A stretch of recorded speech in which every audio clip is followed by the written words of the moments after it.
All right, and welcome everyone to the Ginette Biro Podcast.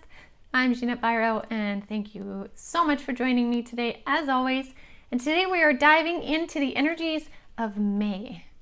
May has some powerful energies at play, and I want to talk about those because I was talking about them with Spirit yesterday as I was gardening and digging dirt and bark mulch around my yard.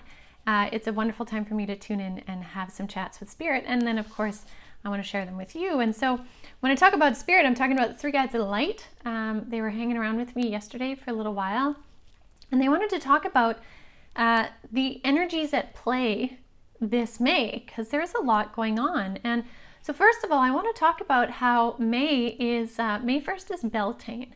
And Beltane's a pagan Celtic tradition of honoring the transition of the peak time of spring as it then moves into summer. And so May is this beautiful change point, and it is actually so deeply connected to earth energies. It is the time in which the earth, especially in the northern hemisphere, has the most potent energy behind it of growth, of transformation, of change. It's a change energy month. Now, to add on top of that, think about how we are in a number 5 month, because May is the 5th month. 5 means change. We are in a 5-year, and on May 5th makes it a 555 portal, meaning an amplification of change energies happening right in the beginning to kick off the month. That's a huge energy of change. And so change can be a really good thing, but change can also be scary. And if you think about the amount of change that we are undergoing right now in the collective consciousness of humanity, it's massive. We are in this point of massive change, and they want to talk about that a little bit specific to what's happening these last few weeks and what we're going into with May. And so they're telling me to start with the intensity of May and then what we can do about it. So the beginning of May is going to start off with this kind of swift movement forward. Some of you might feel this new rising energy within, this new energy to get stuff done, to do things, to be creative, to manifest, to get out there and do stuff. And for me, for example, and my husband, that was gardening. We did a ton of gardening, and it looks great, and it makes you feel good. So there's that abundance energy.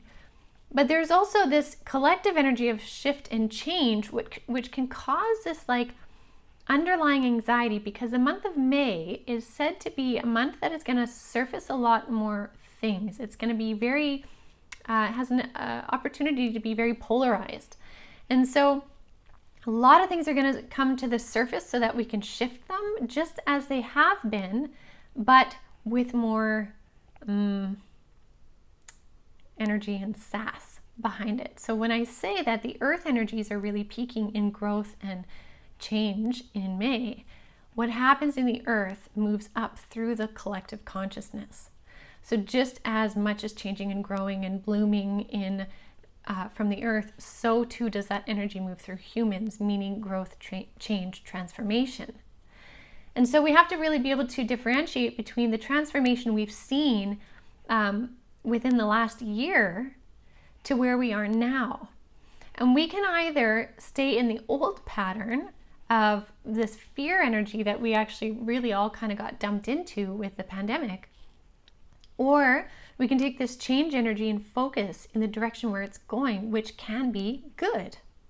Revealing things that need to shift and change can be a good thing. Sometimes they can be shocking, but that can still be a good thing, because knowing what it is you need to know allows you to affect the changes you want. When you don't know what the things are is when it's difficult to shift and change them. And so keep an eye out for what surfaces this month, especially the second half of the month. Keep an eye out for what that is. And even astrologically, if you look at the stars, so those that look at astrology, the second half of May is meant to be very impactful with the alignments of the planets. Very impactful, revealing, very intense. There's an intensity to it. But again, even though that's what's being said, that intensity could be shifting really beautiful things for you. It could be that powerful push that allows these connections for you to achieve the things you want. It doesn't necessarily have to be negative. But we have been conditioned in this last very tumultuous year to step into this kind of, or to be swimming in this murkiness of fear. And so the invitation from Spirit is take these change energies of May and really come back to self and choose what you want to do about it. What do you want to do with what is happening external to you? Because remember, the only thing you can control is you. You can't control your neighbor. You can kind of control your children, depending on the age. I say that jokingly, but you really can only control you. And so you get to make the changes and the decisions that pertain to a peaceful environment for you within. And then the ripples that happen because of that help bring in more positive energy. So something to keep in mind, you are an absolute master creator of your life if only you recognize that. And so again, if we take these beautiful energies of May, this swift movement in the first half of May, and then the intense revelation-based energy of the second half of May, take that, run with it, create with it, manifest with it, and choose accordingly. And that way you're always in your power. And that being said too, whatever doesn't apply to you, release it. It's not yours to take on. Take on the things that feed your soul, release the things that don't. So that's the first part about May. Now, the other thing that they wanted to talk about was that exhaustion is high right now. There is this very intense collective stress. So just as much as we may feel stressed in our decisions, the news that we watch, the social media feeds we see, there's a personal stressor based on what we like to take on and not. But there's also a collective stress that's circling the planet. And I've talked about this a little bit before, but that collective stress is causing a deep exhaustion for everyone. So many people are feeling this exhaustion, and the answer to that exhaustion is to rest and nourish you. So if that means putting your phone down, if that means taking a break from social media, if that means just going outside and playing, play is so often an answer to nourish yourself and recalibrate that energy drain. Because the times we're living in right now is fast speed of change. And if we're nervous and trying to control exactly how that change transpires external to us, we are fighting a losing battle. We need to try and control what we can within us and release the rest for it to play out as it does. So, embrace the unknowns. And again, this is trying not to control what you can't control. There are unknowns floating around right now, and one of those is even vaccines. And I am going to be very clear here. I am not saying pro or anti-vax. I'm not even commenting on pro or anti-vax. That is separate.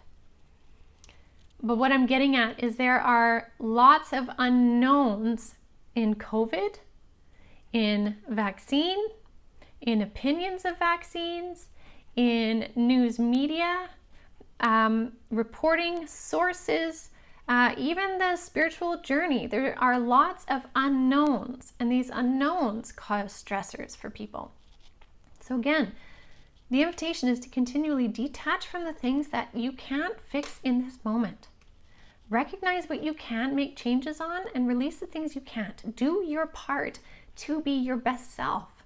That is the piece that matters. And release the pieces that you can't control, or at least take a break from them to regain your balance, because that is what really matters right now. Because, again, this exhaustion energy is very high. And as we're stepping into May with the amount of change energy that's coming, if you are embracing that change energy with a level of exhaustion, that's an empty tank to draw from. So take the time you need right now, especially in the beginning of May, to nourish yourself in the ways you need. Nourish it, honor you, focus on your little bubble for a little while. That's the one that really matters. And then at the same time, recognize that simple, small things can help bring your energy back into equilibrium, like grounding, working in your garden, connecting with the earth, playing a sport, playing your music, taking a shower, grounding simple, joyful activities, making a meal with your kids if you can. And if you are isolated and you're alone, then Zoom your family and have them join you while you cook your dinner. Maybe you guys do joint dinner cooking and you pour yourself a glass of wine and you chat over Zoom while you have dinner. There's always a way, and I'm not saying it's the best way, and yes, we want to be around our families right now, but there's always a way to make something okay out of a shitty situation. And that way is present if we're willing to look for it. And now the other thing they want to say is that there is a level of anxiety that is also high coming back to these change energies of May because there's a new energy at play. So if we go back to December 21st, 2020 was when we had the big changeover of energy in this new trajectory that I think I talk about almost every podcast because it has an effect on everything we're doing. This new energy means that we need to adapt new ways to work with it. We're creating new templates right now. And sometimes when we don't have a template we can apply that works, that makes us feel really stressy. It makes us feel, kind of wonky, unstable, like we don't know what to do. When that happens, it's asking you to create a new template. There's new energy, therefore it needs a new way of moving through it. So you may find some of your grounding practices that worked really well before don't work as well now. And that's okay. It's just asking you to create something new. And so maybe as an example, maybe before your meditations or your grounding, say your grounding before was a meditation.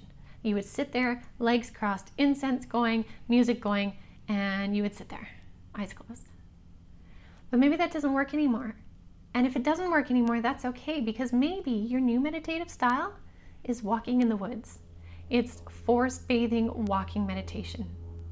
It's different, but it's a different energy you're dealing with. So with this energy of May, get creative in where you're going with it. Get creative in what it's allowing to blossom within you, because just like the energies of spring are blossoming these new flowers, we are also blossoming a new consciousness. And so this new consciousness, while it's in the mix of changes happening, sometimes gets kind of covered in the dirt, right? As we're clearing the garden and stuff, some of the new blossoms coming out get covered in dirt. But it doesn't mean it's going to block its growth. You can clear that dirt away and give it more sunlight. Just as if you're finding a new path and you don't want to get bogged down by the crazy happening in the world, you can choose to step away from that. So I know some of these messages may seem like they're going around in circles, but it's because they literally are. It's these interconnecting circles that all kind of come back to this singular idea of change. Change is exciting, change is exhausting, change is nerve-wracking, and change is beautiful. And all of those things are circling and intersecting all at the same time. And sometimes we think we need to identify with one or the other or one at a time, but sometimes literally we're sitting in the pot and it's all whirling around us all at the same time. And that's okay.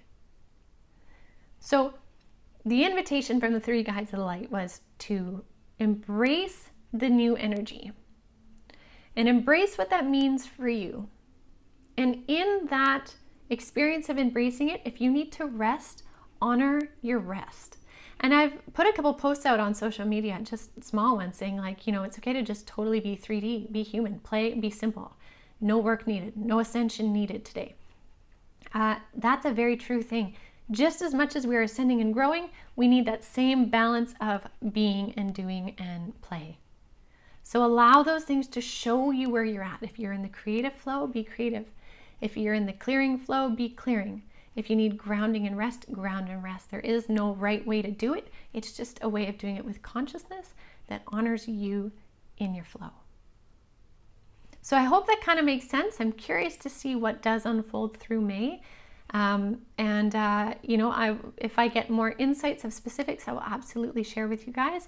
But for now, embrace this beautiful, positive, moving energy. We were stalled before. Remember back in February, I think we were kind of stagnant. We are not stagnant anymore. We are moving fast. So embrace it, enjoy the ride, find the beauty in it, because you are inherently absolutely beautiful as a being and you have such an effect on this planet. So the best way to do that is to be you. So I hope you have a wonderful week. If you are watching this for the first time, thank you so much for joining me. Do join us on the Avalon Spirit Facebook group. There's lots of insights there. I'm on that every day, so you can interact with me there. As well, if you're watching this on YouTube, do hit subscribe for more content. And lastly, do check out avalonspirit.com. We have so much stuff online there, from personal journey guides of past life regression, intuitive mediumship readings, somatic coaching, Akashic record reading, birth chart reading, animal healing, you name it. We have beautiful practitioners on there.